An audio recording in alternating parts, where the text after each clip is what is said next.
los homínidos que tuvieron acceso a alimentos fermentados, con probióticos vivos, enriquecieron su flora intestinal. Y este enriquecimiento de una microbiota activa, pudo propiciar cambios importantes en su cerebro. Fueron esos cambios tan trascendentales como para dar lugar a conexiones cerebrales y mutaciones genéticas que permitieran el surgimiento paulatino de la inteligencia. Los paleontólogos y en general los científicos especializados en la evolución humana necesitan aún despejar muchas incógnitas.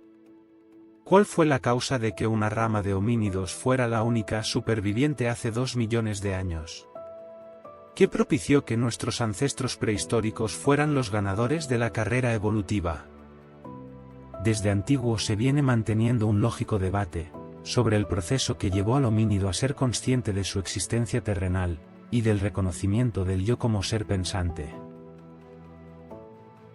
Hubo una teoría al final de los 80, defendía que el aumento en la frecuencia del consumo de carne dio lugar a mayor tamaño de los cerebros y por ende, a la aparición de la inteligencia en los humanos.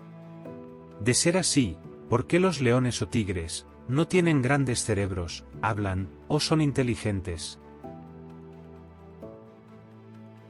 Hay una hipótesis que también podría ser factible.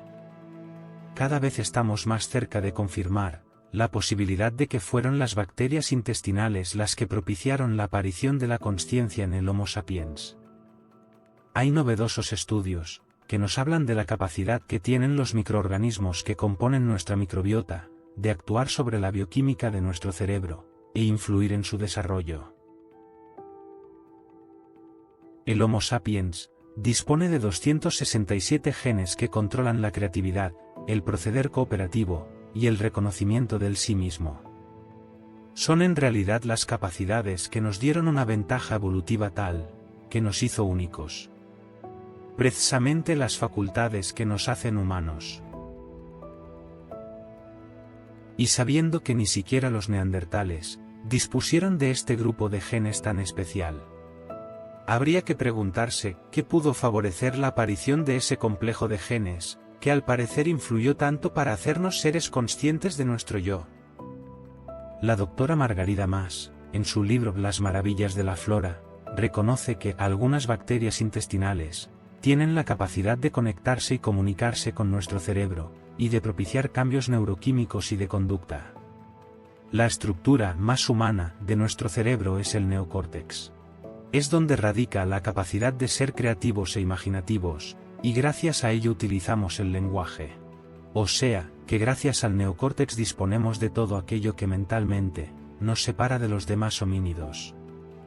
Un reciente estudio hace sospechar que un cambio en el material básico del neocórtex fue precisamente lo que produjo la transformación en el cerebro que nos llevó a la consciencia.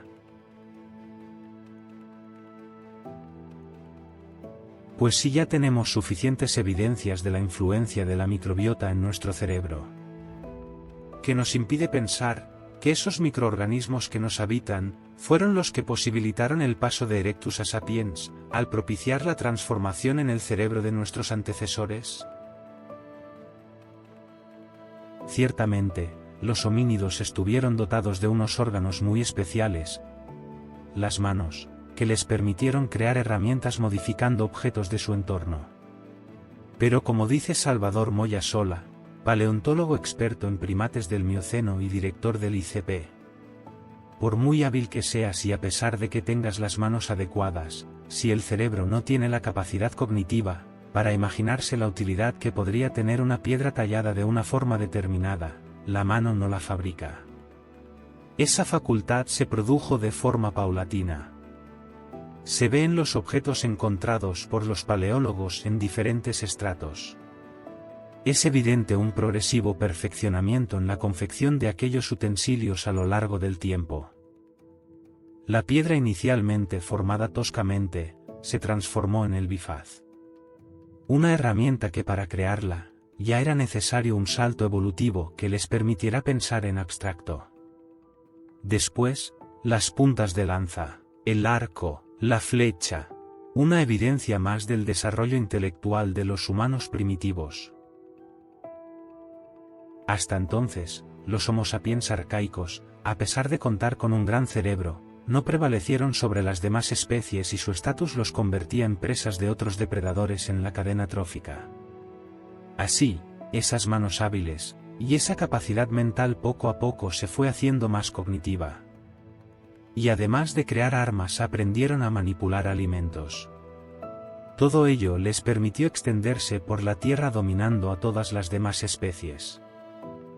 La carne excedente de las grandes piezas de caza, se mantendría comestible si se ahumaba, se secaba al sol o en salazón. Así conseguían no pasar hambre hasta la próxima exitosa cacería. También se aseguraban las provisiones durante los recorridos de sus viajes que les permitieron extenderse por amplios territorios. Aquellos alimentos ya estaban cargados de microorganismos fermentativos.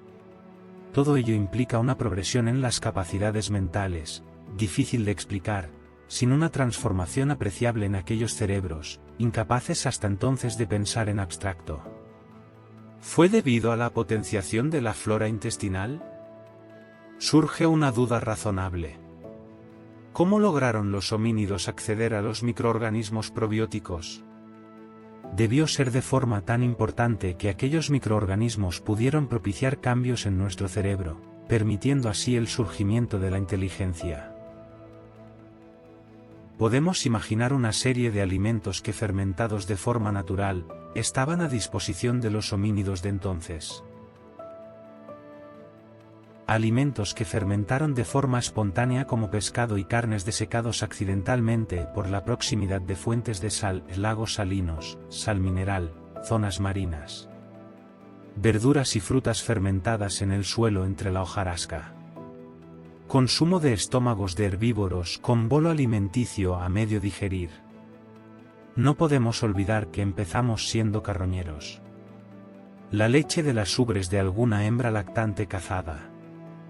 La leche de por sí ya contiene probióticos, pero pasado un tiempo fuera de la ubre, podrían aumentar en número al fermentar. Sabemos que consumían miel, tan rica en microorganismos beneficiosos que aportan las abejas. Una miel tan diferente a la que ahora sufre tratamientos para su comercialización. Y no solo tomaron microorganismos probióticos activos. Aquellos homínidos, antecesores nuestros, dada la dieta omnívora que seguían, consumían también alimentos vegetales como bayas silvestres, frutos secos, tubérculos. Esos comestibles que llegaban al colon a medio digerir, favorecerían la implantación de una flora intestinal eficiente. Así se convertían en nutrientes de los microorganismos de la microbiota y que ahora reconocemos como prebióticos. El proceso evolutivo ha dado lugar a las distintas especies que han ido apareciendo a lo largo de la historia biológica de nuestro planeta. Los pequeños cambios que se producen en los organismos a nivel molecular dan lugar a nuevas funciones, nuevas formas de vida o diferentes aptitudes. Puede ser que aquel homínido consumidor de alimentos fermentados fuese adquiriendo conexiones especiales en su cerebro que dieron lugar al ser consciente en que nos hemos convertido. Quizás nuestra apertura de conciencia, en el fondo nos expulsó del paraíso de la ignorancia y nos puso ante la realidad de que somos efímeros. Eso nos dio una mente muy complicada, y a veces tan difícil de sobrellevar. Ahora ya sabemos la gran importancia de nuestra flora intestinal para la estabilidad mental.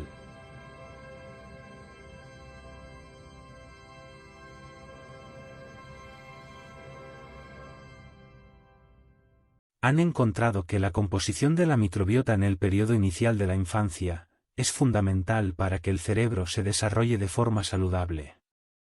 Según la doctora Raquel Díaz del Instituto Karolinska y el Instituto del Cerebro de Estocolmo, los datos apuntan a que existe un periodo crítico en las primeras etapas de la vida en el que los microorganismos intestinales conectan con el cerebro y cambian el comportamiento en la vida adulta.